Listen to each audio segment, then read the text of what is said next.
Hi guys, this is Pawan. Today we are going to discuss on .NET architecture. So I want to present you with this high level diagram of the .NET architecture. So if you see the top portion of this diagram, we have different components like Visual Basic, C Sharp, C++, COBOL. So all these are called different programming languages. So for a .NET application, we can use different programming languages. And next comes the component called Common Language Specification. We also call this as CLS. So the purpose and the benefit of the CLS is a developer can develop the code in different programming languages like Visual Basic, C++, C Sharp, COBOL or etc. And by using CLS defines some particular set of rules. Like we develop any .NET application using different programming languages, and the language and the code what we develop, if it is compliant with the CLS specifications, then our .NET application will work for all the programming languages. And next comes the application part. For using .NET, we can develop different kinds of applications like web-based applications and Windows Forms applications and .NET Class Library applications.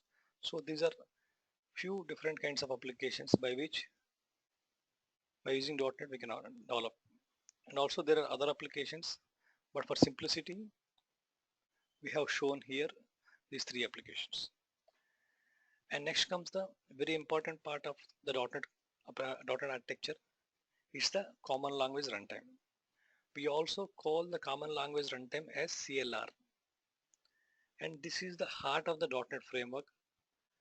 And we also call this as .NET Runtime. So the CLR resides above the about the operating system, and it handles all the .NET applications. And also it has different features like garbage collection, security, etc. And this is the runtime which manages and executes all the .NET applications. And the last comes the operating system. So an operating system on which all the .NET components are laid on. So the .NET application runs on an operating system. And if you see the right hand side corner, there is a bar called Visual Studio. So Visual Studio is an IDE. When I say IDE, it's an interface development environment by which we can develop the .NET applications. And now we will see how the .NET application execution happens. So I have mentioned a small diagram explaining how the .NET execution happens. As I said earlier, in .NET we can write out code using different programming languages. So a developer coming from a different background like VB, C++ and different programming languages can easily write their code using their language of preference. Take an example. There is an application developed by developers using C#.NET, and what happens next is for each programming language there is a compiler. For C#.NET there is C# compiler, VB.NET VB compiler.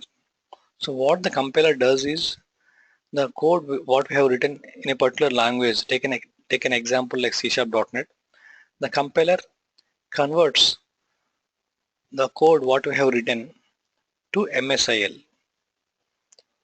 So when I say MSIL, the full form of MSIL is Microsoft Intermediate Language. So this is the language which can be understood by the operating system. So once the C# compiler converts the code we have written to MSIL, then CLR, Common Language Runtime, comes into picture, and using JIT, the full form of JIT is just in time. This is a compiler used by CLR to convert the MSIL code to native code. So when I say native code, it's a binary format which will be run on the core operating system. So this is how the .NET code get executed internally. And CLR use a compiler called JIT. So when I say JIT, and also a JIT compiler does the execution in different approaches. So these are the three different kinds of approaches by using which the JIT compiler works. So the first one is ProJITer. What it does is it converts the total code what we have written to native code. And next comes the IGNOJITer.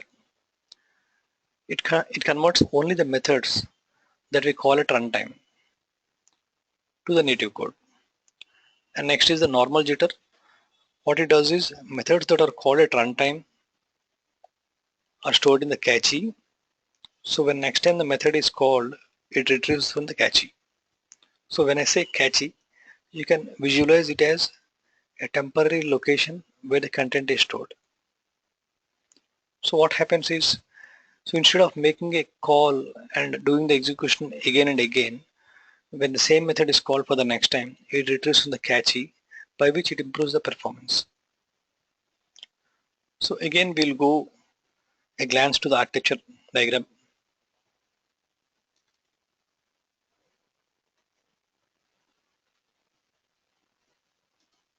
Yeah.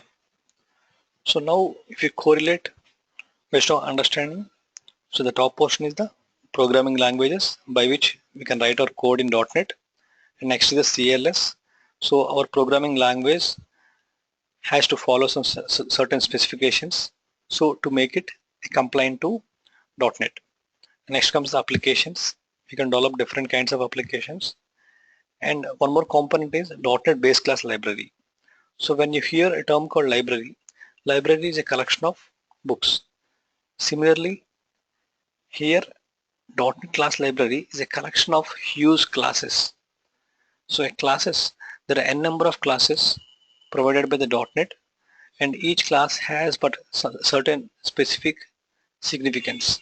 Suppose you have some requirement, you want to perform some string manipulations. We have inbuilt classes for that. Similarly, you want to make input-output operations. We have some predefined classes for it. So based on our requirement, we'll be using the certain classes and we develop our application. And next comes the CLR. CLR is the runtime which handles all the .NET applications and which is responsible to convert the .NET code to the native code which is understood by the operating system. And this entire part is done in the IDE called Visual Studio. Yeah, so this covers the entire .NET architecture. In my next video, I will be going to deep dive into each and every component of the .NET architecture. Thank you. And if you like this video, please subscribe by clicking on the subscribe button. See you in my next video. Thank you.